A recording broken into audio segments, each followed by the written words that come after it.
নবী সুলাইমান কেবল একটি জিনিস চান, তোমাদের রানী এবং জনগণ যেন তার কাছে আত্মসমর্পণ করে। তারা বুঝতে পারল এই বার্তাটি একদিকে শান্তির আহ্বান, অন্যদিকে কঠোর হুঁশিয়ারি। তাই দূতেরা ফিরে গেল রানী বিলকিসের কাছে সুলাইমানের কথা পৌঁছে দিতে। দূতেরা যখন পৌঁছালো তখন রানী ঘুমাচ্ছিলেন, তবে তিনি তার দাস দাসীদের বলেছিলেন দূতেরা এলে যেন তাকে সঙ্গে সঙ্গে জাগিয়ে দেওয়া হয়। তাই তারা বিরক্ত না করতে চাইলেও তাকে জাগালো। রানী বিলকিস চোখ খুলতেই দূতদের সঙ্গে সাক্ষাৎ করলেন। তিনি জিজ্ঞেস করলেন, বলো, উপহার দেওয়ার পর সুলাইমান কি বললেন? দূতেরা ব্যাখ্যা করল যে তারা সুলাইমানের সঙ্গে দেখা করতে পারেনি। তাদের একজন কমান্ডার উপহার গ্রহণ করে তা নবীর কাছে নিয়ে গিয়েছিলেন, কিন্তু দুঃখজনকভাবে সুলাইমান উপহার গ্রহণ করেননি। তিনি আমাদের কাছে উপহার ফিরিয়ে দিয়েছেন। তারা সুলাইমানের বার্তাও জানিয়ে দিল। এটা শুনে রানী মাথা নিচু করে চিন্তায় পড়ে গেলেন। সুলাইমান তার উপহার গ্রহণ করেননি, দূতদেরও স্বাগত জানাননি। তিনি তাদের কাছ থেকে আরও বিস্তারিত জানতে চাইলেন, তারা যা কিছু দেখেছে সবকিছু।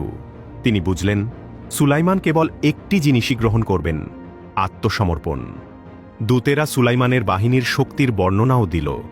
রানী যখন শুনলেন যে তার বাহিনীতে জিন ও পশুরাও রয়েছে, তখন তিনি উপলব্ধি করলেন পরিস্থিতি কতটা গুরুতর।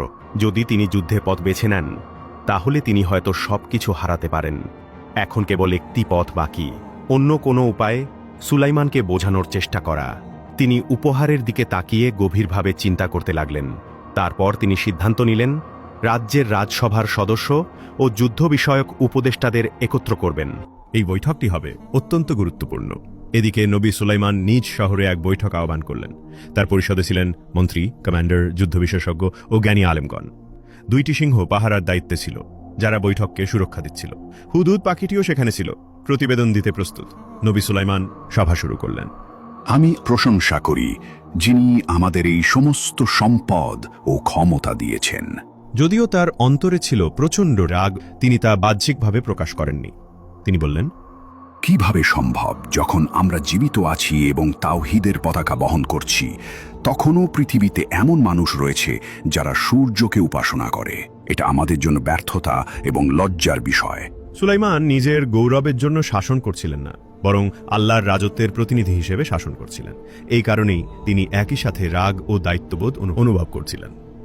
তখন সেনাপতি দাঁড়িয়ে গেলেন, হাতে তরবারি নিয়ে বললেন, শুধু আদেশ দিন, আমি সাবার রানীর সিংহাসন এবং আল্লাহকে অস্বীকারী এই জাতিকে ধ্বংস করে দেব।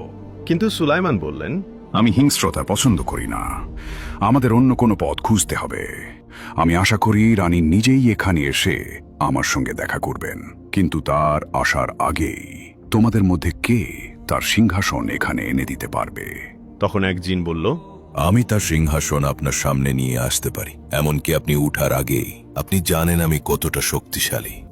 কিন্তু এরপর একজন আলেম, যিনি আল্লাহর পক্ষ থেকে বিশেষ জ্ঞান অর্থাৎ ইলমে লাদুনি প্রাপ্ত ছিলেন, তিনি বললেন, আমি তার সিংহাসন তোমার সামনে নিয়ে আসতে পারবো, এমনকি তুমি চোখের পলক ফেলার আগেই।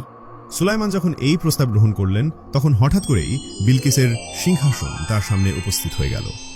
এমনটা কোনো মানুষ এর আগে কখনো করেনি। সবাই হতবাক হয়ে গেল। সিংহাসনটি ছিল বিশাল এবং রাজকীয়। সবাই সেই দিকে তাকিয়ে চুপচাপ চিন্তায় ডুবে গেল। হুদহুদ পাখিটিও সেখানে ছিল, চেষ্টা করছিল এই অলৌকিক ঘটনার অর্থ বোঝার। এদিকে সাবা নগরীতে রাজসভার ও যুদ্ধ পরিষদের সভা বসেছিল। রানী বিলকিস সেই সভার নেতৃত্ব দিচ্ছিলেন। রানী ক্লান্ত স্বরে বললেন, আজ আমরা এক ভয়াবহ পরিস্থিতির মুখোমুখি হয়েছি। সুলাইমান চায় আমরা তার কাছে আত্মসমর্পণ করি। সে আমাদের শক্তি ধ্বংস করে দিতে হুমকি দিচ্ছে। আমি তোমাদের কাছে সাহায্য চাইছি, চলো একটা সমাধান খুঁজে বের করি। উপদেষ্টারা একমত হলেন। সম্ভবত কেবল রানী নিজে সুলাইমানের কাছে গিয়ে আরও বড় উপহার দিলে শান্তি আসতে পারে। কিন্তু তারা এটাও বললেন, যদি এই উপহারও প্রত্যাখ্যান করা হয়, তাহলে যুদ্ধই একমাত্র বিকল্প। আর এই যুদ্ধ হয়তো ইতিহাস থেকে আমাদের অস্তিত্বকেই মুছে ফেলবে। সবাই রানী বিলকিসকে তাদের শেষ আশা হিসেবে দেখছিল। তাই রানী ঝুঁকি নেওয়ার সিদ্ধান্ত নিলেন। তিনি নিজেই সুলাইমানের প্রাসাদে যাবেন। প্রস্তুতি শুরু হলো। নতুন আরও সুন্দর এবং দামি উপহার তৈরি করার পরিকল্পনা করা হলো। হযরত সুলাইমান জানতেন রানীর ক্ষমতা ও উন্নতির ধারণা ভুল। তিনি তার দেশের শিল্প ও প্রযুক্তি নিয়ে গর্ব করতেন, কিন্তু নবী সুলাইমান তাকে একটি গুরুত্বপূর্ণ সত্য শেখাতে চেয়েছিলেন। আসল শ্রেষ্ঠত্ব এবং প্রকৃত উন্নতি কেবল তখনই আসে যখন কেউ তাওহীদের পতাকার নিচে থাকে, আল্লাহর একত্বে বিশ্বাস করে। আল্লাহর প্রতি ঈমান